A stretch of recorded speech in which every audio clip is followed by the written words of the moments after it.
இப்போ வாயில் எச்சி ஊற மாதிரி நல்லா சாப்பிட்டுட்டே இருக்கணும் போல இருக்கிற ஒரு ஸ்வீட் ரெசிபி தான் செய்ய போகிறேன். வாங்க என்ன ரெசிபின்னு பார்த்தலாமா? இப்போ இந்த ரெசிபிக்கு கடாயில் 2 ஸ்பூன் அளவுக்கு நெய் சேர்த்துட்டு ஒரு அரைக்கப் அளவுக்கு கேரட்டை ஒரு 5 நிமிஷம் வதக்கிக்கலாம்.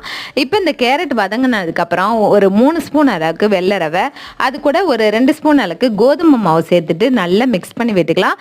இது நல்லா வறுபட்டதுக்கப்புறம் ஒரு 3/4 கப் அளவுக்கு தண்ணி சேர்த்து நல்லா வேக வச்சுக்கலாம். கேரட் ரவையெல்லாம் வெந்ததுக்கப்புறம் இதில் ஒரு 4 ஏலக்காவை தட்டி சேர்த்துட்டு கண்டென்ஸ் மில்க்கு ஒரு கப் அளவுக்கு சேர்த்து நல்லா மிக்ஸ் பண்ணிக்கலாம். கண்டென்ஸ்டு மில்க் சேர்த்ததுக்கப்புறம் கெட்டியாகி வர டைமில் ஒரு 2 ஸ்பூனாக ஒரு 6 ஸ்பூன் அளவுக்கு நெய் சேர்த்து நல்லா மிக்ஸ் பண்ணி கடாயில் ஒட்டாத டைமில் நம்ம எப்போதும் போல் நட்ஸ் எல்லாம் சேர்த்து பரிமாறுங்க. செம்ம சூப்பராக இருக்கும். வாயில் போட்டோன்னே கரையிற அளவுக்கு இருக்கும். கண்டென்ஸ் மில்க் அல்வா இப்போ சூப்பராக ரெடியாக இருக்குது. நீங்களும் ட்ரை பண்ணி பார்த்துட்டு எப்படி இருக்குன்னு கமெண்ட் பண்ணுங்கள். வீடியோ பிடிச்சா மறக்காமல் லைக் பண்ணுங்கள். தேங்க்யூ.